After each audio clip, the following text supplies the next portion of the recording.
नमस्कार, मी संजय आवटे. आवाज महाराष्ट्राचा विशेष कार्यक्रमात तुमचं स्वागत. आज पुन्हा नवी गाज, नवा आवाज. एकूण बघा, म्हणजे आता पंचतंत्रातल्या गोष्टी खूप झाल्या, त्याच्यानंतर शोले, गब्बर वगैरे अशा गोष्टी आल्या. तुमच्या लक्षात आलं असेल, भाजप आणि शिवसेना यांच्यामधलं जे काही नातं आहे त्याच्या अनुषंगाने मी बोलतो आहे. म्हणजे ज्या ज्या प्रकारची उदाहरणं, उपमा ज्या आहेत त्या सगळ्या वापरून झालेल्या आहेत. आणि आता वाघ, बेडूक वगैरे हे सगळं झाल्यानंतर आता नवीन महाभारत सुरू झालेलं आहे. म्हणजे भाजप शिवसेना युतीचं जे नवीन महाभारत आहे त्याच्यामध्ये आता मायावी राक्षसाची गोष्ट आशिष शेलारांना सुचली, आठवली महाभारतातली. आणि त्यांनी सांगितलं की ज्याप्रमाणे महाभारतामध्ये तो मायावी राक्षस होता, पण कृष्णानं मात्र त्या मायावी राक्षसाला अगदी बाटलीमध्ये बंद केलं. तसं आम्ही करू. त्यांनी शिवसेनेचा थेट उल्लेख केला नसला तरी त्यांनी शिवसेनेला मायावी राक्षस म्हणणं, देवेंद्र फडणवीसांना कृष्ण म्हणणं, हे सगळं जे काही सुरू आहे त्याचा जर विचार केला तर एकूण भाजप शिवसेना हे संबंध जे आहेत ते आता फार वेगळ्या वळणावर आहे, त्याच्यामध्ये काही शंका नाही आहे. बरं, हे केवळ नौटंकी आहे, नाटक आहे, दाखवण्यापुरतं आहे आणि प्रत्यक्षात मात्र दोघं आतून एकच आहेत, अशा प्रकारच्या चर्चा पूर्वी सुरू असायच्या. आता मात्र खरंच काहीतरी बिनसलं आहे असं लोकांनाही वाटायला लागलेलं आहे. याचं कारण असं आहे की शिवसेना संपल्याशिवाय भाजपला राज्यामध्ये मुक्त पद्धतीनं वाढता येणार नाही, हे भाजपच्या नेत्यांना समजलेलं आहे. आणि भाजप हाच आपल्या वाढीमधला मोठा अडसर आहे, हे शिवसेनेलासुद्धा तेवढंच नीटपणे समजलेलं आहे. त्याच्यामुळे या दोघांचा एकमेकांना असणारा विरोध जो आहे तो आता प्रचंड विखाराच्या स्तरावर गेलेला आहे. केंद्रीय मंत्रिमंडळाचा विस्तार होत असताना शिवसेनेनं त्यावर बहिष्कार घालणं आणि केंद्रीय मंत्रिमंडळाच्या विस्तारामध्ये रामदास आठवलेंना संधी मिळणं, पण शिवसेनेला मात्र आणखी संधी न मिळणं, हे जे आहे. राज्याच्या मंत्रिमंडळाचा विस्तार उद्या होतो आहे आणि अशावेळी ज्या पद्धतीनं बोललं जातं आहे की आता या विस्तारामध्ये शिवसेना येणार की नाही, शिवसेनेला ज्या प्रकारची कॅबिनेट मंत्रिपदं हवी आहेत तशी मिळणार का, म्हणजे मग शिवसेनेनं नक्की काय करायचं. आणि भाजपनं सुद्धा आता थोडासा आक्रमक पवित्रा जो आहे तो भाजपचा आहे असं दिसतंय. आशिष शेलार हे शिवसेनेबद्दल अत्यंत आक्रमक असणारे असे नेते आहेत आणि त्यांच्या हातामध्ये मुंबईची सगळी धुरा असल्यामुळे मुंबई महापालिका निवडणुकीचं रणशिंग जे आहे ते आता भाजपनं फुंकलेलं आहे. आणि बघा, ज्या प्रकारे काल मेळावा झाला भाजपचा, त्यामध्ये मुख्यमंत्री देवेंद्र फडणवीस यांनी ज्या प्रकारे भाषण केलं आणि सांगितलं की 100% महापौर आमचाच असणार आहे केवळ, आणि लगेच त्याला प्रत्युत्तर म्हणून शिवसेनेनं 200% महापौर आमचा असेल अशी भूमिका मांडली. हे सगळं जे काही सुरू आहे याचा अर्थ स्पष्ट आहे की आता मुंबई महापालिका निवडणूक हा आखाडा आहे, पण त्यानिमित्तानं भाजप आणि शिवसेना यांच्यामध्ये जी जुंपलेली आहे. आणि सगळ्यात महत्त्वाचं म्हणजे कालचा मेळावा, उद्याचं जे काही मंत्रिमंडळाचा विस्तार आहे तो विस्तार, आणि त्याच्यानंतर ह्या सगळ्या ज्या गोष्टी आहेत की मुंबई महापालिकेची निवडणूक, या सगळ्यांचा विचार करता भाजप शिवसेना यांचे संबंध आता निर्णायक वळणावर आहेत. आणि असंही बोललं जातं आहे की अगदी शिवसेना सरकारमधून बाहेर पडू शकते. शिवसेना सरकारमधून बाहेर पडली तर पुढं काय, याच्या अनुषंगानं सुद्धा राजकीय समीकरणांना वेग आलेला आहे असंही बोललं जातं आहे. मंत्रिमंडळाच्या अनुषंगानं कॅबिनेट मंत्रिपद हवं असं शिवसेनेला वाटतंय. प्रत्यक्षात मात्र राज्यमंत्रीपद मिळेल. कदाचित उद्या शिवसेना या विस्तारामध्ये सहभागी होईल किंवा होणार नाही, पण एक मात्र निश्चितपणे दिसतं आहे की आता या दोघांच्या संबंधांची फेरमांडणीची प्रक्रिया सुरू झालेली आहे. शिवसेनेच्या कार्यकर्त्यांना आता असं वाटतंय की खूप झालं, भाजपची लाड आता खूप झाले, आता आपण निर्णय घेतला पाहिजे, एक घाव दोन तुकडे. तिकडं भाजपच्याही कार्यकर्त्यांना अगदी असंच वाटतंय की शिवसेनेचे लाड करता कामा नाहीत. पण हे सगळं जे काही चाललेलं आहे, हे मुंबई महापालिका हे निमित्त असलं तरी बाकीचे महापालिका आहेत, पुणे आहे, नाशिक आहे, राज्यातलं सरकार आहे, अनेक गोष्टी आहेत. त्यामुळे भाजप सेना यांच्यातला तणाव याचा फार मोठा परिणाम होणार आहे.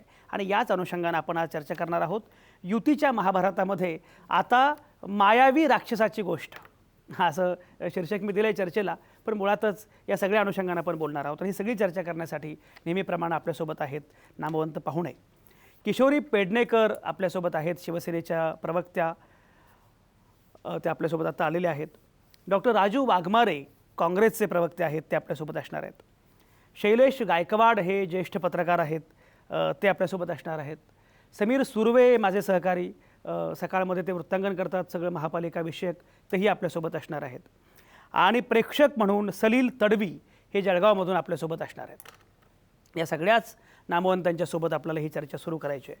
पण ही चर्चा सुरू करताना सुरुवातीला मी जातो आहे शैलेश गायकवाडांकडे. शैलेश, मला सांगा, जे सुरू आहे 2 दिवसात आणि आत्ता जे काही होण्याची शक्यता आहे, कसं बघताय, काय म्हणणं आहे? तुम्ही जे मगाशी म्हणालात की माझा आवाज ऐकू येतोय रे? हो, येतोय, बोला बोला. शिवसेना आणि भाजप याच्यातल्या संबंधांची जी फेर मांडणी सुरू झाली आहे ते बरोबर अगदी समर्पक म्हणता येईल. आपल्याला माहिती आहे 2014च्या इलेक्शनमध्ये काय झालं, या दोन्ही पक्षांना कुठल्या परिस्थितीत एकत्र यावं लागलं. भाजपमध्ये एक साधारण मतप्रवाह असा आहे की 122 सीट त्यांना मिळाल्या असेंब्लीमध्ये. मुंबईमध्ये अर्धे आमदार त्यांचे आहेत. त्याच्यामुळे स्वाभाविकच पक्षाकडे मुंबई महापालिकेची सूत्र असावीत असं त्यांना वाटणं अगदी स्वाभाविक आहे. आणि सत्ता ताब्यात घेतल्यापासूनच भाजपमध्ये ही एक महत्वाकांक्षा आहे मुंबईची सत्ता हातात घ्यावी यासाठी. त्याच्यामुळे त्यांचं व्यवस्थित अगदी पूर्वनियोजित पद्धतीनेच सगळं चाललेलं आहे. आणि सेनेची पूर्वीपासून मदार मुंबई महापालिकेत असल्यामुळे सेनेला स्वाभाविक ते आपलं जे काही स्थान आहे ते जपण्यासाठी सेनेच्या त्याप्रमाणे रणनीती ठरत आहे गेल्या काही दिवसापासून आपण पाहतोय. त्याच्यामुळे 2 पक्षांमध्ये फ्रिक्शनही होणारच. इतकी वर्ष जर 2 डिकेड्स ते युतीमध्ये होते, ते निवडणुका एकत्र लढवल्या, मुंबई महापालिकेत सत्ता एकत्र राबवली त्यांनी. आता सध्याची परिस्थिती आहे त्यामध्ये दोन्ही पक्षांना असं वाटतंय की त्यांची ताकद जास्त आहे युतीतल्या दुसऱ्या पक्षापेक्षा. त्यामुळे आपण निवडणूक वेगळी लढवावी आणि जास्त सत्ता मिळून जास्त जागा मिळून स्वतःची सत्ता मुंबई महापालिकेत स्थापन करावी असं दोन्ही पक्षांना वाटतंय. त्यातही असं आहे की विरोधी पक्षाचा तेवढा प्रभाव मुंबईत वाटत नाहीये.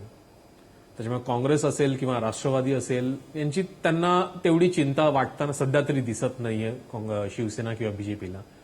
त्यामुळे स्वाभाविकच एक मतप्रवाह दोन्ही पक्षांमध्ये आहे की आपण वेगळे लढवून बघू किती सीट मिळतात आणि मग पुढचं काय बघू. कारण कल्याणमध्ये काय झालं आपल्याला माहिती आहे. बरोबर, 2 पक्ष वेगळे लढले, नंतर एकत्र आले. त्याच्यामुळे ही रिस्क घ्यायला दोन्ही पक्ष तयार आहेत असं तरी सध्या दिसतंय. बरोबर, ही रिस्क घ्यायला दोन्ही.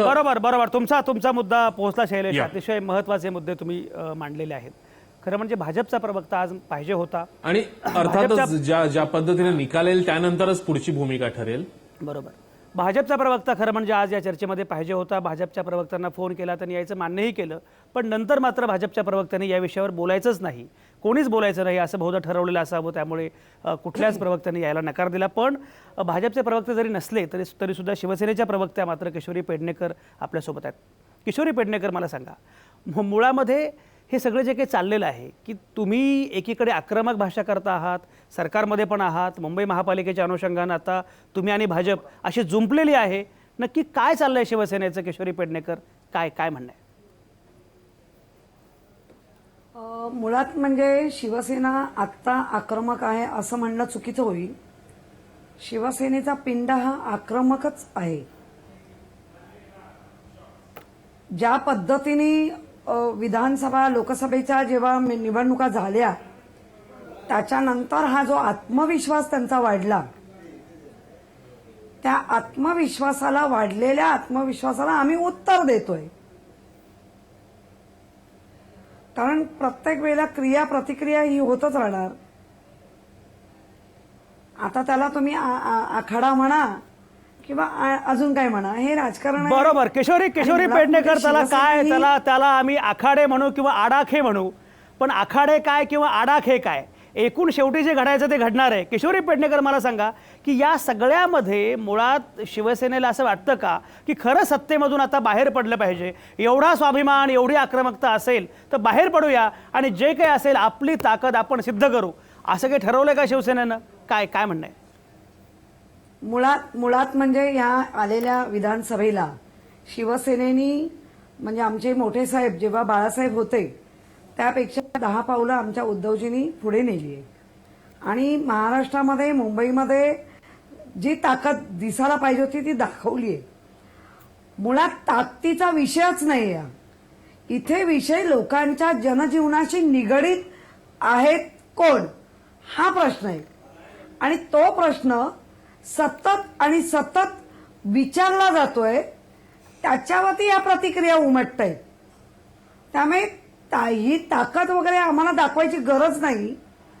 आम्ही लोकांशी निगडीत आहोत. नाही, तुम्ही लोकांशी काम निगडीत करतो आहात किशोरी, तुम्ही लोकांशी निगडीत आहात. पण आता मोठा भाऊ भाजप आहे हे तुम्हाला मान्य करावं लागणार आहे. शेवटी आकड्यांचा खेळ आहे सगळा.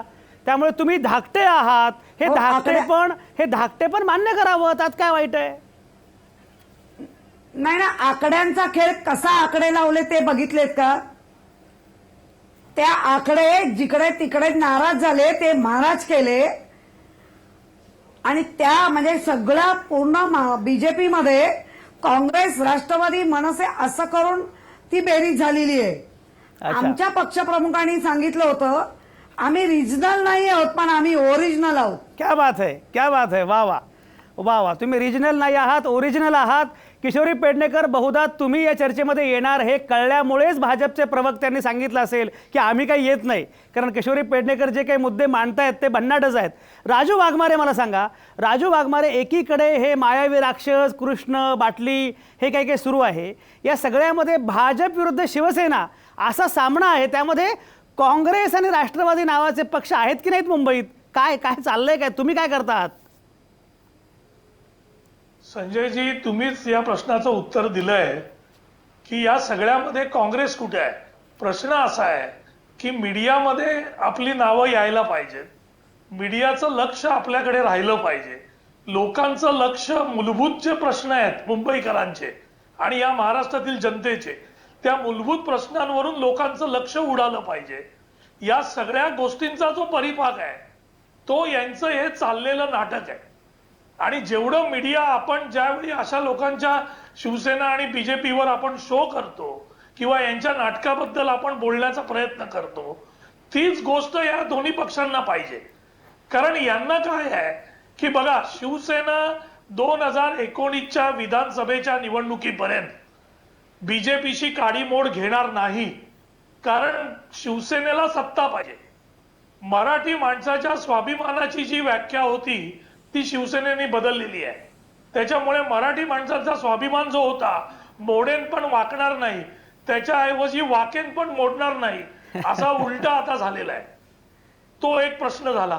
दुसरा प्रश्न असा झालेला आहे संजयजी की वाकेन पण मोडणार नाही आपण बोलल्यानंतर 19 पर्यंत जितकं वाकावं लागलं तितकं वाकूया, काय बोलले ते ऐकून घेऊया, पण सत्तेतून आपण बाहेर पडायचं नाही असा पूर्णपणे पण एखादा ऋषी तपश्चर्या करून पण करतो तसा शिवसेनेने पण केलेला आहे. आणि हे बीजेपीला चांगलं माहिती आहे. त्याच्यामुळे बीजेपी अगदी त्याच पद्धतीने वागते. आता दुसरा प्रश्न बीजेपीचा असा आहे, बीजेपीला प्रादेशिक पक्ष संपवायचे असल्यामुळे शिवसेनेच्या पाठीत खंजीर खुपसून शिवसेनेला जास्तीत जास्त डॅमेज करायचा प्रयत्न हा बीजेपी करतोय आणि बीजेपी या मुंबई महानगरपालिकेच्या निवडणुकीत करणार आहे. पण त्याच्यानंतर शिवसेना बाहेर पडेल का किंवा बीजेपी शिवसेनेला बाहेर काढतील का, तर याचं उत्तर आहे नाही. या दोन्ही पक्षांना सत्ता पाहिजे आणि सत्तेसाठी वाटेल ते, हे यांच्या पिक्चरचं नाव आहे. शिवसेना, बीजेपी हे प्रोड्युसर आहेत, यांच्या पिक्चरचं नाव आहे सत्तेसाठी वाटेल ते. आणि त्याच्यामध्ये या दोन्ही पक्षाचे नेते अगदी गळ्यात गळा घालून काम करतायत. कार्यकर्त्यांना कळत नाहीये की कार्यकर्ते एवढे पेटलेले आहेत, त्यांच्या अंगातून ज्वाळा निघतायत, पण एअर कंडिशन केबिन मध्ये बसून या दोन्ही पक्षाचे नेते एकमेकाच्या गळ्यात गळा घालून बसलेले आहेत. राजू वाघमारेंचे सगळे मुद्दे पोहोचले. किशोरी पेडणेकर, राजू वाघमारे हे ऐका किशोरी, मी तुमच्याकडेच येणार आहे. किशोरी पेडणेकर, राजू वाघमारे हे काँग्रेसचे प्रवक्ते म्हणून बोलतायत का शिवसेनेचे कार्यकर्ते म्हणून बोलतायत हे कळू नये एवढं ते शिवसेनेच्या कार्यकर्त्यांची भूमिका अगदी हिरिरीनं मांडतायत. हे चांगली गोष्ट. आणि पिक्चरचं पण नाव वगैरे सांगितलं. वारंवार टीव्हीवर आल्यामुळे त्यांना आता पिक्चर किंवा काय याच्याबद्दलही जास्त आकर्षण निर्माण झालेलं दिसतंय. किशोरी पेडणेकर, मला सांगा, हे सगळं जे काही सुरू आहे सत्तेसाठी वाटेल राजू वाघमारेंचा किशोरी बोला. काँग्रेस आणि राष्ट्रवादीचा नाटक संपलंय, त्यांचा पूर्ण पडदा पडलाय. त्याच्यामुळे त्यांना ते आता पिक्चर आठवत आहे. मुळात म्हणजे तुम्ही जो प्रश्न त्यांना विचारला होता त्या प्रश्नाच्या उत्तराला त्यांनी चांगली बगल दिली. त्यांना माहिती आहे ना काँग्रेस कुठेच नाहीये. त्यांना बरोबर किशोरी पेडणेकर, त्यांना माहिती आहे की मुंबईमध्ये काँग्रेस नाहीच आहे. नाही संजयजी, मी उत्तर दिलं. आणि आता औषधाला उत्तर पण काय ठेवणार दिलं? नाहीये, औषधाला पण ठेवणार हे नाही. दोघे जण का करतायत? कारण यांना काँग्रेसवरचं लक्ष, प्रेक्षकांचं लक्ष, जनतेचं लक्ष हे आपल्याकडे वेधण्याचेही नाटकं आहेत. त्याच्यामुळे यांचे काम चाललेलं आहे. आम्ही आमचं जे पक्षाचं काम नाटकं करून आहे, लक्ष- विरोधाचं काम आहे ते करतोय. अहो, कल्याण डोंबिवली नंतर यांनी गळ्यात गळे घातले की नाही? आता अकबर, निजाम, गब्बर सिंग, काय पुतळाबाई सामना जाळला तरी मुख्यमंत्री उद्धव साहेबांच्या बाजूला बसले की नाही? त्याच्यामुळे यांचं काय आहे की यांचं एअर कंडिशन केबिन मधलं हे पोटदुखी सगळं आहे. चाललंय. ती तुम्हाला आणि पोटदुखी आहे. कार्यकर्त्यांना उगाच आपलं नाचवायचं, इकडे तिकडे 4 डोकी फोडायची आणि रस्त्यावर उतरवायचं अरे काम पण आहे. राजू हे वाघमारे, दोन्ही पक्ष राजू वाघमारे. एकमेकांपासून मग तुमच्याकडे बाजूला कार्यकर्ते होणार नाहीयेत नाही. का? कारण राजू यांची वाघमारे, कामच राजू नाहीये. वाघमारे मुळामध्ये जनतेसाठी काही कामच नाही, नाही करत तर काय राजू वाघमारे मुळात शिवसेनेने सत्तेमधून बाहेर पडावं यासाठी तुम्ही एवढे आग्रही का झालेले आहात? संजयजी, हे मी आग्रही होण्याचं कारण असं की शिवसेना स्वतःच सांगते ना की आम्ही स्वाभिमानी आहोत, आम्ही लाचारी पत्करणार नाही, आम्ही असं करणार नाही. आपण हे सगळं जे करतायत ते जेवढे उद्धव साहेब बोलतायत त्याच्या विरोधात शिवसेना वागते. मी काय सांगितलं मगाशी, मराठी माणसाची जे स्वाभिमानाची जी गोष्ट होती, मोडेन पण वाकणार नाही. आता शिवसेनेने ती ठीक आहे बदललेली आहे. डॉक्टर राजू वाकणार पण नाही. राजू वाघमारे तुमचा मुद्दा पोहोचला. समीर सुर्वे पण माझ्यासोबत आहेत. समीर सुर्वे हे महापालिकेचं थेट तिथे जाऊन सगळं वृत्तांकन करत असतात, त्यामुळे त्यांना तिथे नक्की काय घडतंय ते नीटपणे माहिती आहे. समीर सुर्वे, मला सांगा की मुळामध्ये आत्ताचं राजकीय बलाबल काय आहे, काय चित्र आहे राजकीय, आणि एकूण या निवडणुकीमधलं राजकारण साधारणपणे कशा प्रकारचं असेल हे जरा समजावून सांगा, मग आपण चर्चा पुढे नेऊया. पिक्चरचा विषय निघाला म्हणून मी एक प्रसिद्ध सिनेमातला डायलॉग सांगतो की सबसे बडा दुश्मन सबसे अच्छा दोस्त होता है. तसंच आता इकडे चालू आहे. दोन्ही पक्षांना दुसरा पक्ष आपल्या भांडणामध्ये नको आहे. महापौर, शिवसेनेचा महापौर तर अनेक वर्षापासून आहे, पण जेव्हा राज्य सरकारचा शपथविधी झाला तेव्हापासूनच भाजपने मुंबईचा महापौर करण्यासाठी हालचाली सुरू केलेल्या आहेत. हे शिवसेनेला थोडं उशिरा लक्षात आलं, पण तेही आता आक्रमकपणे पुढे येतात. पक्षीय बलाबल बोलायचं तर शिवसेना भाजपच्या दुप्पट आहे. भाजपचे 30-32 नगरसेवक आहे आणि शिवसेनेचे 75 आहे. त्या खालोखाल काँग्रेसचे आहेत 55. म्हणजे काँग्रेस सध्या तरी दुसऱ्या नंबरला आहे, पण शिवसेना भाजप ज्या प्रकारे एकमेकांवर तुटून पडले आहेत त्याच्यामुळे काँग्रेसपासून लोकांचं लक्षच वळलंय. विषय खड्ड्यांचा असला तर भाजप शिवसेनेला आरोप करणार, मग शिवसेना सुरुवातीला अधिकाऱ्यांना फेवर करण्यासाठी पुढे करायची, पण तिला आता कळलं की अधिकाऱ्यांना जास्त फेवर केलं की आपल्याच अंगलट येतं, मग त्यांनी पण प्रशासनावर हल्ले करायला सुरुवात केलेली आहे. आजच किरीट सोमया खड्ड्यांची पाहणी करायला गेलेले, तिथे काहीतरी ते युती तुटेल वगैरे असं त्यांनी भाकीत केलंय. बरोबर. तसंच आज पालिकेत पण चर्चा होती तेव्हा भाजपचे गटनेते शिवसेनेला टार्गेट करण्याच्या तयारीत होते, पण काँग्रेसने गोंधळ घालून किमान महासभेत तरी स्वतःकडे लक्ष वळवून घेतलंय, पण ते रस्त्यावर होत नाहीये. दुसरं असं की सध्याच्या परिस्थितीत शिवसेना पुढेच आहे, म्हणजे दुप्पट नगरसेवक असल्यामुळे ते पुढे आहे, पण भाजपला ते त्यांचं तिथपर्यंत पोहोचण्यासाठी हे सगळं करावंच लागेल. त्यासाठी त्यांना मुंबईतली कामं सांगावी लागतील, म्हणूनच ते मेट्रो किंवा कोस्टल रोड असे प्रकल्प वेगाने पास करतात आहेत. इतर महत्वाचे प्रकल्प आहेत, त्या प्रकल्पांचंच भांडवल करून त्यांना शिवसेनेशी लढता येणार आहे हे त्यांनाही माहिती आहे. शिवसेनेचा दुसरा फायदा असा आहे की त्यांच्याकडे मराठी वोटर आहेत जे भाजपकडे नाहीयेत. त्यामुळे भाजपची भाजपने आता मनसेमधून आलेले राम कदम, प्रकाश दरेकर यांना प्रवीण दरेकर यांना पुढे करायला सुरुवात केलेली आहे. असंच त्यांनी उत्तर भारतीय चेहरा म्हणून काही काँग्रेसच्या नेत्यांनाही विचारणा केलेली, पण ते आले नाहीत, म्हणून त्यांनी एक आर एन सिंग यांना आयत्या वेळेला विधान परिषदेवर पाठवलं. हे सगळे एकूण हे मॅनेजमेंट आहे भाजपच्या इलेक्शनसाठी, कारण त्यांना प्रत्येक कम्युनिटी मधले एक फेस हवाय. बरोबर. समीर सुर्वे, हे सगळे इनपुट्स फार महत्वाचे आहेत. डॉक्टर राजू वाघमारे, मला एक सांगा की आता शिवसेना भाजप वेगळ्या प्रकारे लढणार आहेत आणि ते स्वतंत्रपणे लढणार असताना साधारणपणे आता जे समीर सुर्वे म्हणतायत त्याच्यामध्ये शिवसेना आणि भाजप असे चर्चेमध्ये येण्याऐवजी शिवसेना आणि काँग्रेस यांची चर्चा व्हायला पाहिजे. पण तरीसुद्धा आत्ता मात्र भाजपनं सगळं लक्ष आपल्याकडे वळवलेलं आहे, त्यात भाजपला यश आलेलं आहे. हे काँग्रेसचं अपयश आहे असं तुम्हाला वाटत नाही का? आणि मग काँग्रेसची व्यूहरचना काय असेल? कारण तुम्ही आणि शिवसेना यांच्या जागांमध्ये काय फरक आहे? 20 जागांचा फरक आहे. त्यामुळे तुम्हालासुद्धा ही निवडणूक जिंकता येणं शक्य आहे. पण प्रत्यक्षामध्ये मात्र शिवसेना भाजप यांच्यामध्ये काँग्रेस अगदीच या निवडणुकीमध्ये नाहीच आहे जणू, असं चित्र निर्माण झालेलं आहे. राजू वाघमारे, तुम्हाला असं वाटत नाही का की हे एकूण निवडणुकीच्या व्यूहरचनेच्या अनुषंगानं तुमचं अपयश आहे? संजयजी, सर्वात प्रथम एक गोष्ट तुम्ही लक्षात घ्या की काँग्रेस मुंबई महानगरपालिकेच्या इलेक्शनसाठी पूर्णपणे सज्ज झाली असून वॉर्डामध्ये आमचं काम कुठच्या प्रकारे निवडणुकीची रणनीती आखण्याची आहे, कुठच्या प्रकारे प्रचार करायचा आहे, कुठच्या गोष्टींवर आपल्याला लक्ष केंद्रित करायचं आहे, या भावनेतून आम्ही पूर्णपणे प्रचाराची आखणी केलेली आहे आणि काँग्रेस प्रचारामध्ये उतरलेली आहे. आम्हाला यांच्या या नाटकाकडे लक्ष द्यायला वेळ नाहीये. प्रश्न असा आहे की जेवढे हे लोक ओरडतायत, मुंबईतली जनता एवढी दुधकुळी आहे का की गेली 20 वर्ष जिथे खड्डे आहेत तिथेच परत खड्डे आहेत, जिथे पाणी तुंबतंय तिकडे पाणी तुंबलेलं आहे, नाले तसेच आहेत.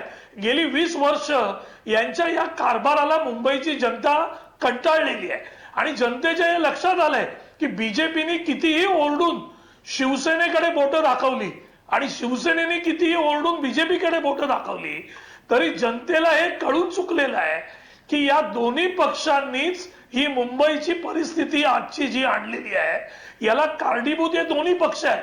त्याच्यामुळे यांनी जरी मीडियावर स्थान मिळवलेलं असलं किंवा लोकांबरोबर चर्चेमध्ये राहण्यासाठी यश मिळवलेलं असलं तरी लोकांना जे यश यांचं दिसतंय की हे चर्चेमध्ये राहण्यासाठी करतायत ते यश नसून या दोन्ही पक्षांचं अपयश आहे. कारण लोकांना कळतंय की लोक खड्ड्यातून जाताना, रेल्वेतून जाताना, त्या तुंबलेल्या पाण्यातून जाताना या दोन्ही पक्षांना शिव्या देत जात आहेत. कारण त्यांना माहिती आहे दरवर्षी ही परिस्थिती या दोन्ही पक्षांनी आणलेली आहे.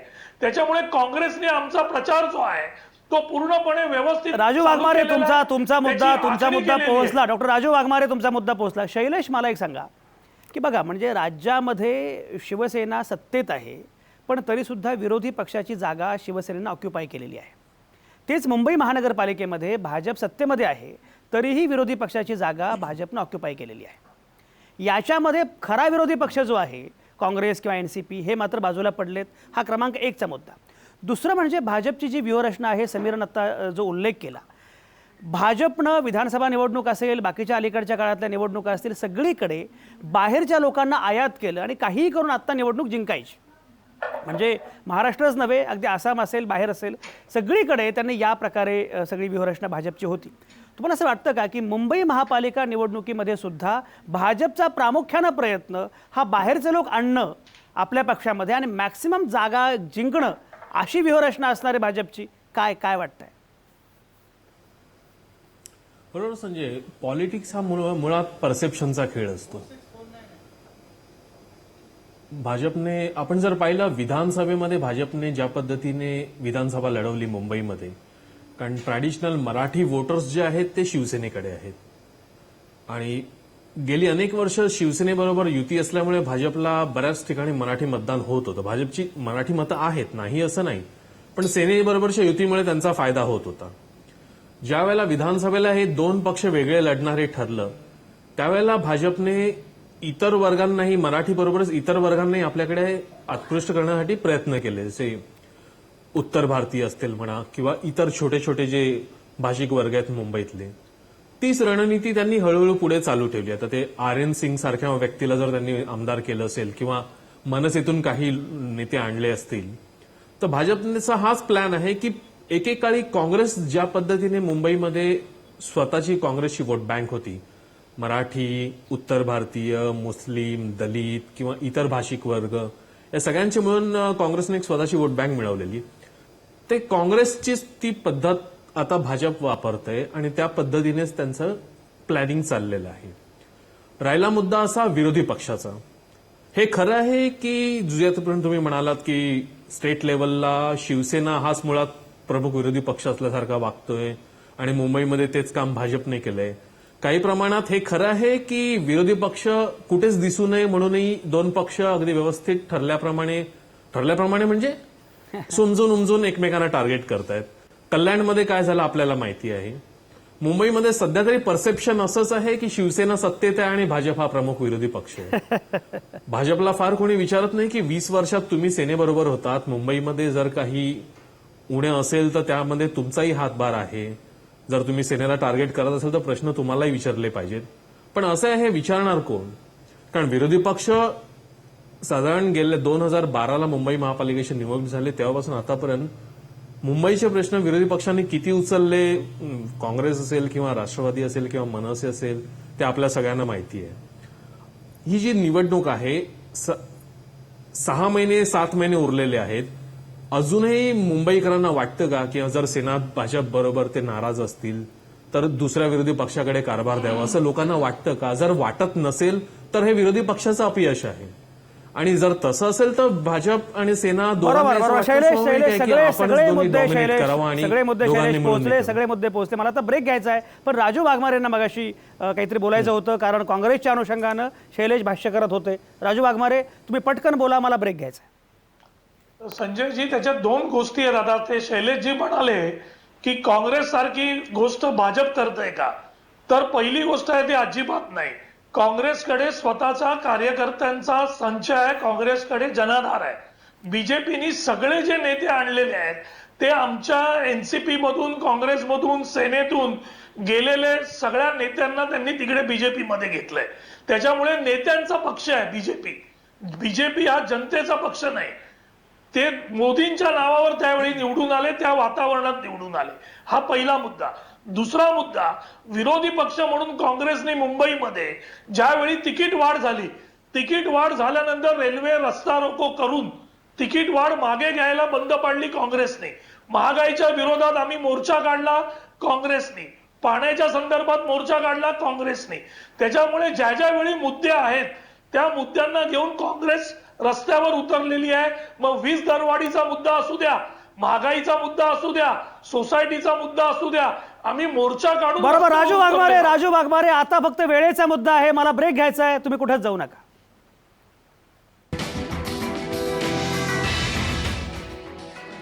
तुमचं पुन्हा एकदा स्वागत. आपण चर्चा करत होतो युतीच्या महाभारतामध्ये आता मायावी राक्षसाची गोष्ट आलेली आहे. आशिष शेलारांनी ज्याप्रमाणे उल्लेख केला मायावी राक्षसाचा आणि बाटलीत बंद करायचा, ही सगळी जी काही चर्चा सुरू आहे त्याच्यामुळे आता भाजप आणि शिवसेना यांचे संबंध एका वेगळ्या वळणावर आहेत, यात काही शंकाच नाही आहे. पण हे होत असताना सुद्धा मंत्रिमंडळाचा विस्तार उद्या होतो आहे. मुंबई महापालिका निवडणूक तोंडावर आहे, 6-7 महिन्यात ती निवडणूक होईल. आणि सगळ्यात महत्त्वाचं म्हणजे ज्या प्रकारे भाजपचा मेळावा झाला काल, त्यामध्ये मुख्यमंत्री आणि बाकी सगळ्या लोकांनी जी काही भूमिका मांडली, या सगळ्या अनुषंगानं नक्की काय चाललं आहे आपण चर्चा करतो आहोत. भाजपचे प्रवक्ते कोणीच आलेले नाही आहेत, कारण त्यांना या विषयावर बोलायचं नाही. पण किशोरी पेडणेकर आपल्यासोबत आहेत, त्या शिवसेनेच्या प्रवक्त्या आहेत. किशोरी पेडणेकर, मला सांगा की आता जेव्हा निवडणूक प्रत्यक्ष लागेल तेव्हा तुम्हाला असं वाटत नाही का की त्याचा फायदा भाजपला जास्त होईल? कारण अँटी एस्टॅब्लिशमेंट जे काही आहे, अँटी इन्कम्बन्सी जे काही आहे, कारण जे काही मुंबईमध्ये वावगं घडतं आहे त्याचा सगळं खापर हे फोडायचं शिवसेनेवर आणि फायदा घ्यायचा भाजपनं, अशी काहीतरी भाजपची व्यूहरचना आहे. त्यामुळे शिवसेनेला फटका बसेल आणि भाजपला फायदा होईल, असं काही वाटतं का? मुळात म्हणजे मला काय वाटतं किंवा भारतीय जनता पार्टीला काय वाटतं, यापेक्षा लोक काय बघतायत, नागरिक काय बघतायत, नागरिक काय अनुभवतायत, या गोष्टीला जास्त महत्व आहे. कारण ज्या पद्धतीने लोकसभा किंवा विधानसभा आपण जिंकली, त्या पद्धतीने आजच्या घडीला सुद्धा लोक विचारतायत कुठे आहेत अच्छे दिन, कुठे आहेत 100 दिवसात महागाई कमी झाली. आज बँकेचा अकाउंट उघडायला गेल्यानंतर जे काही लोकांना अनुभव येत आहे, त्या अनुभवाची शिदोरी ही लोकांकडे. त्यामुळे याच्यासाठी बरोबर आहे. भाजपच्या किशोरी पेडणेकर, तुमचा मुद्दा अतिशय महत्त्वाचा आहे. भाजपच्या विरोधामध्ये अनेक मुद्दे आहेत, महागाई असेल, अच्छे दिन असेल. पण राजू वाघमारे ज्याप्रमाणे म्हणतायत त्याप्रमाणे मुंबईमध्ये जेव्हा सामान्य माणूस बाहेर पडतो तेव्हा खड्डे आणि बाकी सगळ्या ज्या गोष्टी आहेत त्याच्यामुळे तो हेच प्रश्न मुंबईमध्ये शिवसेनेच्या अनुषंगाने उपस्थित करतो की काय केलं तुम्ही? त्यामुळे ज्याप्रमाणे तुम्ही म्हणताय की देशपातळीवर किंवा उद्या काय बाकी निवडणूक लागेल विधानसभेची तेव्हा भाजपला तोटा होईल, पण मुंबईमध्ये मात्र हे जे खापर आहे ते खापर प्रामुख्यानं शिवसेनेवर फोडलं जाईल असं वाटत नाही का? मला तुमचं अभिनंदन करावंसं वाटतंय साहेब. बरं झालं तुम्ही चांगल्या विषयाला एक वाचा फोडली. मुळामध्ये जे काही खड्डे वगैरे आपण चालवलंय किंवा दिसतंय लोकांना, बरोबर आहे, परंतु त्या पद्धतीमध्ये जे MMRD आहे, PWD आहे, द्रुतमार्गावरती पश्चिम द्रुतमार्गावर जे खड्डे पडले आहेत या सगळ्याचं गेली 3 वर्ष सतत आणि सतत शिवसेना यांच्या मागावर आहे की हे आमच्याकडे मेंटेनन्सला द्या, पण अद्याप ते मेंटेन करायला आमच्याकडे आलेले नाहीत. त्यामुळे लोकांना दिखावा करून फसवणं सोपं आहे, पण जेव्हा लोकांना वास्तव कळतंय तेव्हा मात्र भाजपाचा विद्रूप चेहरा हा पुन्हा पुन्हा लोकांच्या समोर येतोय. आणि मला असं वाटतं की लोक सुज्ञ आहेत, लोकांना माहिती आहे मुंबईमध्ये ज्या पद्धतीने शिवसेनेनी आज गेली 25 वर्ष काम करते, लोकांची जी नाळ जोडलेली आहे, आजच्या घडीला महानगरपालिकेमध्ये जन्म आणि मृत्यूपासून हे सगळं महानगरपालिकेकडे आहे. आणि तेवढ्या त्या सगळ्या याच्यामध्ये शिवसेना पूर्णतः लोकांबरोबर आहे. त्यामुळे लोकांना जे दाखवतोय ते तुमच्या माध्यमातून आता खरं कळतंय की जे दाखवलं जात आहे ते खरं राज्याचं, मग आधीच्या राज्यांचं किंवा आता असलेल्या राज्याचं, या राज्य लोकांचं एकच आहे. आहे. खरं याच्यावरती त्वरित मुख्यमंत्र्यांनी किशोरी पेडणेकर तुमचा मुद्दा पोहोचलाय. समीर सुर्वे, जे काही चांगलं घडलेलं आहे ते सगळं चांगलं घडलेलं आहे मुंबईमध्ये, ते शिवसेनेमुळे घडलेलं आहे. आणि जे काही वाईट घडलंय याचं कारण राज्य सरकारच्या अखत्यारीमध्ये ही सगळी जी काही प्राधिकरणं आणि बाकी आहे त्यामुळे होत आहे असं म्हणतात किशोरी पेडणेकर. काय म्हणणं आहे तुमचं? नाही, शिवसेनेचा हा आरोप नेहमीचाच असतो, पण आता MSRDA चे मंत्री त्यांचेच एकनाथ शिंदे आहेत. दुसरं असं आहे की बहुतेक रस्ते जे MMRD ने तयार केलेले आहेत ते आता पालिकेच्या ताब्यात आहेत. तिसरं असं आहे की पालिकेचे जवळजवळ 1900 किलोमीटरचे रस्ते आहेत, त्या रस्त्यावरती एकही खड्डा नाही असा जर किशोरी पेडणेकर यांचा दावा असेल तर मग कठीणच परिस्थिती आहे. असं कधीही म्हटलेलं नाहीये. जी जबाबदारी आम्ही किशोरी पेडणेकर ही जबाबदारी तुम्ही घेणार की नाही, लक्षात घ्या. समीर सुर्वे हे कुठल्या पक्षाचे प्रवक्ते नाहीत, केवळ राजकीय विश्लेषक नाहीत. ते थेट मुंबई महापालिकेत रोज जाऊन रिपोर्टिंग करणारे, मुंबई शहरभर रिपोर्टिंग करणारे. आता त्यांना रिपोर्टिंग करतानाच मी उचलून आणलं की या, ते म्हणाले अहो सर माझा शर्ट असा आहे, मी कसा काय बसू लगेच त्या कार्यक्रमाला. म्हटलं नाही, तुम्ही येऊन बसा. याचं कारण असं आहे की तुमचा फील्डवरचा अनुभव जो आहे तो अतिशय महत्त्वाचा आहे. ते जे मुद्दे मांडतायत त्याच्यामध्ये शिवसेना कारण नसताना एक्सक्यूज देत असतं, पण प्रत्यक्षामध्ये मात्र शिवसेनेचं बोला. समीर हा अतिशय चांगला पत्रकार आहे आणि माझ्याशी नेहमी त्याच्यासह काही नाही का आम्ही बोलतो. परंतु समीर, आम्ही कधी जबाबदारी टाळली नाहीये. परंतु कुठलाही खापर चुकीचं पण असेल तर आमच्यावर फोडत असतील तर कधीच ते आम्ही घेणार नाही. आम्ही असं म्हटलं नाहीये की कुठेच खड्डे नाहीये. खड्डे बुजवण्याचं पण काम चालू झालेलं आहे. खड्डे पडले नाही पाहिजे याबद्दलही आपण आता महापालिकेमध्ये आयुक्तांबरोबर चर्चा केलेली आहे. आता किशोरी पेडणेकरांचा मुद्दा महत्त्वाचा आहे, पण मुळामध्ये ठीक आहे, किशोरी पेडणेकर मुद्दा पोहोचला. सध्या मुंबई खड्ड्यामध्ये आहे अशी अवस्था आहे. गेल्या वर्षीच्या पावसाळ्यामध्ये सगळ्या मुंबईला जलसमाधी घ्यायची वेळ आलेली होती. हे सगळं जे काय आहे अशा वेळी ही सगळी जबाबदारी तुम्ही टाळणार कशी? आणि तरीही राजू वाघमारे, या सगळ्याचाही फायदा काँग्रेसला होणार नसेल तर काँग्रेसची अवस्था एवढी वाईट झाली आहे का की एवढं सगळं घडतंय तरी काँग्रेसला मात्र फायदा घेता येत नाही? काय चाललंय का राजू वाघमारे? संजयजी, या सगळ्यांचा फायदा या खड्ड्यांचा, नाल्याचा, रस्त्यांचा, मिठी नदीचा सगळ्यांचा फायदा काँग्रेसला होणार आहे. कारण शेवटी लोक प्रश्न विचारतायत हो. आता माननीय उद्धवजी ठाकरे त्या दिवशी ब्रिटानिया पंपिंग स्टेशनचं उद्घाटन करून आले आमच्या हिंदमाताच्या पाण्यासाठी. आजही पाऊस पडला 15 मिनिटं की हिंदमाताला पाणी जे तुमचं आहे ते तुमचंच आहे. खड्डे जे पडलेले आहेत ते पडतेच आहेत. पूर्ण देशामध्ये ही एकच महानगरपालिका अशी आहे की दरवर्षी कमीत कमी 60 ते 100 कोटी रुपये खड्डे बुजवण्यासाठी वापरते. म्हणजे आता हायकोर्टाने यांना सांगितलेलं आहे की ज्या कॉन्ट्रॅक्टरना तुम्ही कामं दिलीत, ज्या कॉन्ट्रॅक्टरचे तुम्ही स्थायी समितीमध्ये, स्टँडिंग कमिटीमध्ये ज्यांचे टेंडर पास करून घेतले अर्ध्या तासामध्ये, ते टेंडर कॅन्सल करा, हे हायकोर्टाला सांगावं लागलं. म्हणजे एवढा यांचा भ्रष्टाचार वाढलेला आहे या दोन्ही पक्षाचा, बीजेपी आणि शिवसेनेचा. मला तुम्ही एक सांगा की गेल्या सगळ्या वर्षांमध्ये जे नाले तुंबलेले आहेत ते तुंबलेलेच आहेत, खड्डे पडतातच आहेत, हॉस्पिटलमध्ये अव्यवस्था आहे ती आहेच, घाणीचं साम्राज्य आहेच. मग मुंबईला ओरबडण्याशिवाय आणि मुंबईचे पैसे खाण्याशिवाय या दोन्ही बीजेपी आणि शिवसेना पक्षांनी दुसरं कुठचंही काम केलेलं नाहीये. आणि दरवर्षी एवढं करून परत हे सांगतायत आम्ही करून दाखवलं. अहो काय करून दाखवलं? तर आम्ही पैसे खाऊन दाखवले. काय अच्छे दिन आणले?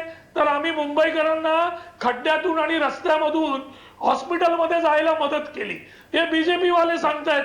राजू वाघमारे सगळे मुद्दे पोहोचले. किशोरी पेडणेकरांना याचं उत्तर द्यावं लागणार आहे, पण त्यापूर्वी जरा थोडा व्यापक करत मला एकूण महाराष्ट्राबद्दल चर्चा करायची. भाजप शिवसेना या युतीमध्ये जो ताण आहे त्याचा एकूण परिणाम महाराष्ट्रावर काय होणार आहे? आणि माझ्यासोबत असणार आहेत सलील बशीर तडवी.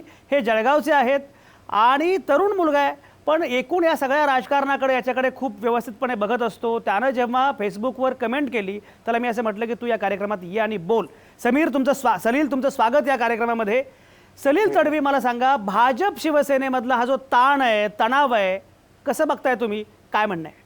शिवसेना व भाजप यांची एकमेकांवर कुलगोडी चालू आहे हे खरं आहे, परंतु आपण जर मागचा त्या काही घटना आहेत त्यांचा जर आपण विचार केला, अवघा महाराष्ट्र जेव्हा दुष्काळात होता तेव्हा दोघं हेच काम करत होते हे आपल्याला दिसेल.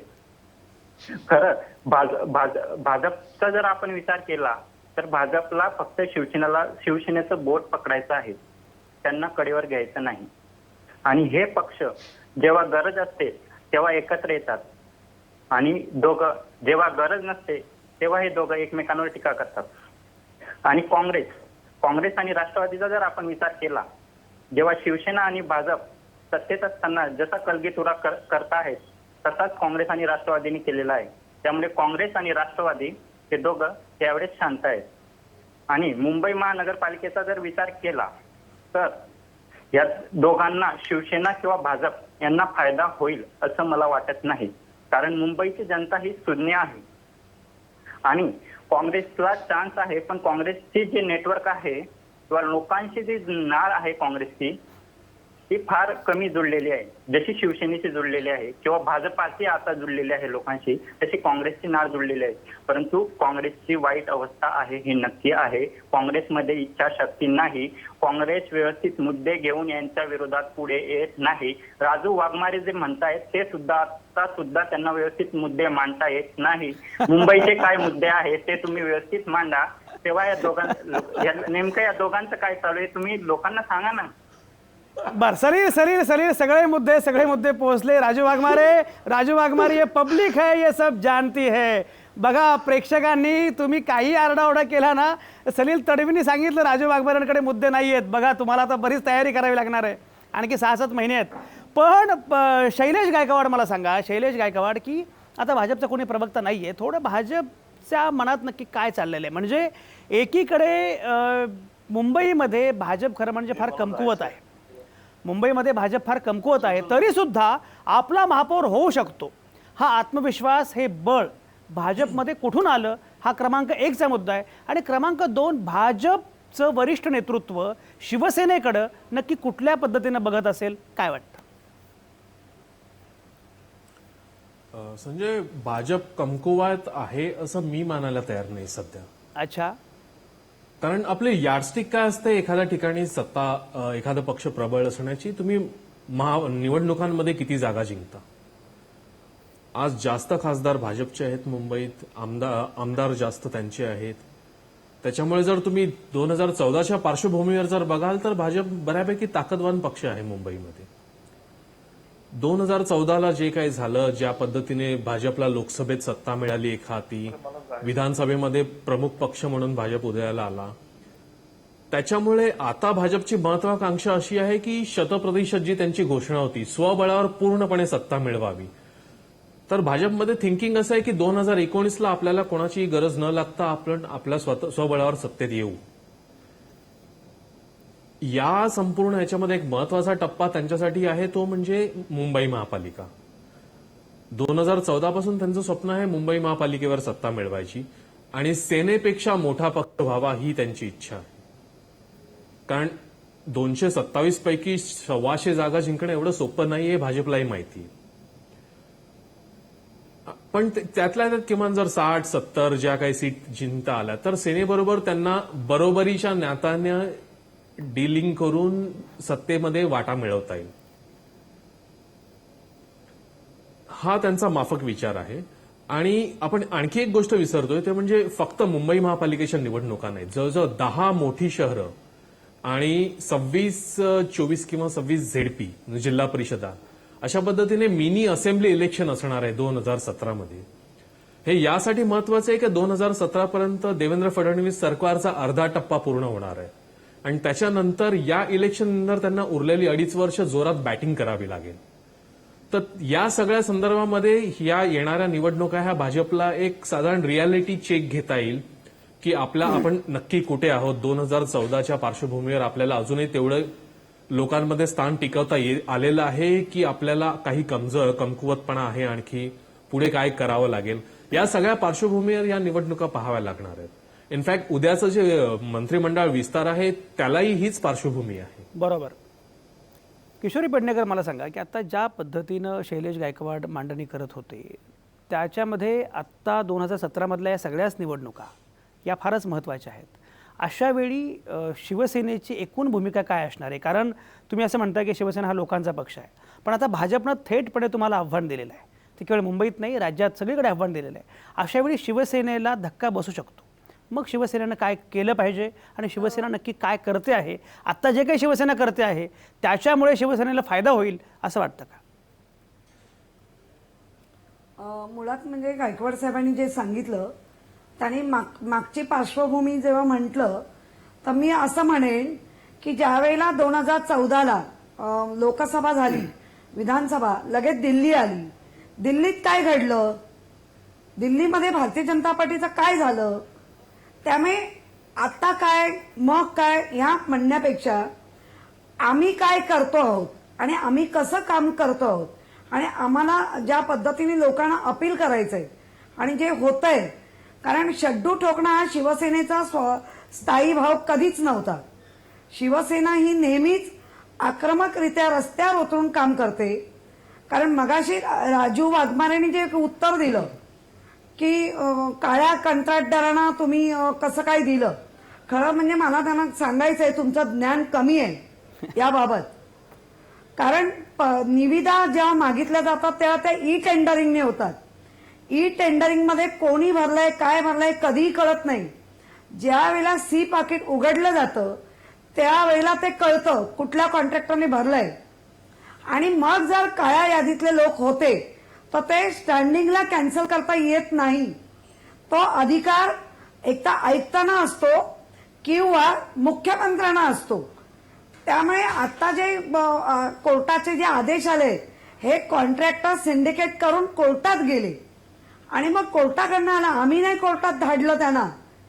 आम्ही त्यावेळेलाही सांगत होतो की हे नाही पाहिजे, परंतु ज्या पद्धतीने ह्या मुंबईमध्ये ब्रिज पाडले गेले आणि ज्या लोकांचे हाल होत आहेत, हाँगकाँग ब्रिजचं जर तुम्ही एखादं बघाल ना तिकडे जाऊन तर आतापर्यंत 12 का 13 ऍक्सिडेंट झाले. त्यामुळे स्वाभाविक आहे की लवकरात लवकर हाँगकाँग ब्रिज बांधला गेला पाहिजे आणि त्या सेवेमध्ये लोकांसाठी आणला पाहिजे. आणि हे करणं जर तुम्हाला तो गुन्हा वाटत असेल तर आम्ही असे किशोरी, बरोबर, तुमचा मुद्दा पोहोचला. समीर सुर्वे, मला एक सांगा की या सगळ्या निवडणुकीमध्ये एक महत्त्वाचा प्लेअर आहे ज्याच्याकडे आपण आत्तापर्यंत बोललो नाही, तो आहे मनसे. आता शिवसेनेची ही अवस्था असताना, बाकी सगळं काही शिवसेनेविरुद्ध भाजप असं सुरू असताना, खरं म्हणजे मनसेच्या पण प्रवक्त्यांनी या चर्चेमध्ये यावं अशी माझी इच्छा होती, पण अलीकडे मनसेचा चर्चा टाळण्याकडे कल असतो बिचाऱ्यांचा. पण समीर सुर्वे मला सांगा की मुळामध्ये मनसेचा रोल, मनसे एक प्लेयर म्हणून या निवडणुकीमध्ये तुम्ही कसं बघताय?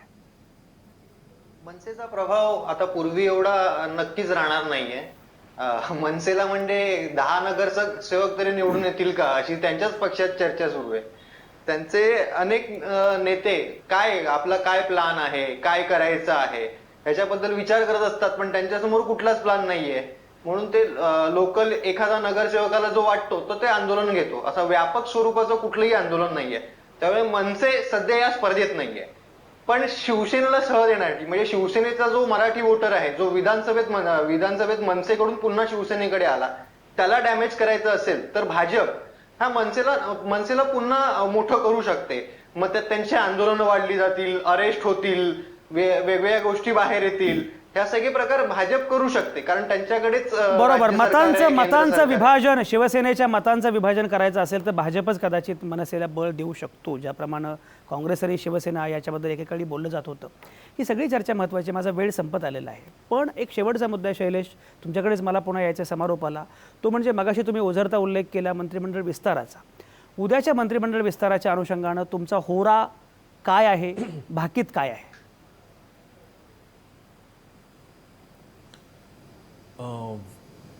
जवळजवळ 20 महिने झाले फडणवीसांचं सरकार आहे आणि किमान एक 15 जवळजवळ जागा रिक्त आहेत अजून.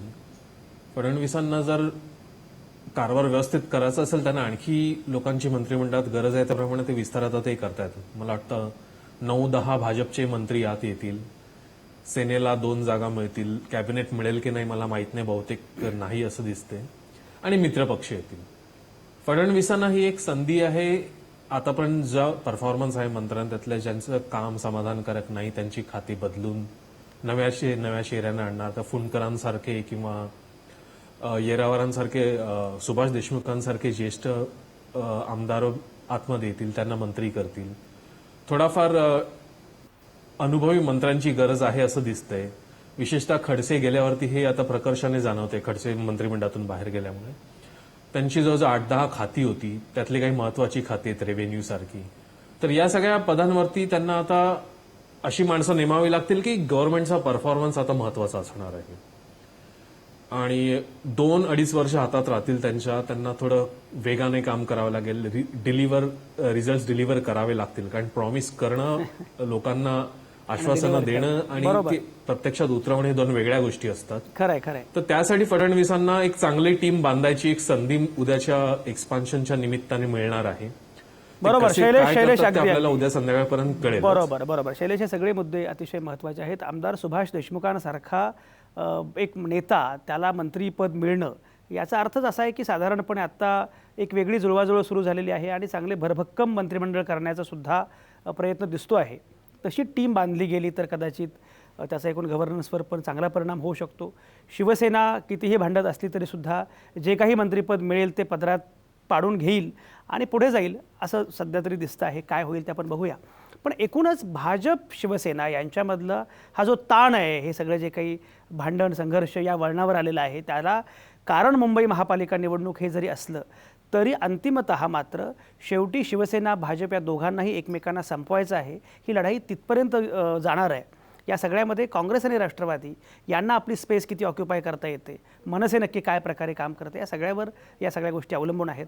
बघूया आगामी काळात काय होईल. आत्ताच काही भाकीतं करायची आवश्यकता नाही, पण जनता सुज्ञ आहे असं किशोरी पेडणेकर मगाशी म्हणाल्या, बाकी सगळेच म्हणाले. पण जनता सुज्ञ असतेच, ती शांतपणे बघत असते. तुम्ही कितीही नाटक करा, नौटंकी करा, शेवटी काय करायचं हे जनतेला माहिती असतं.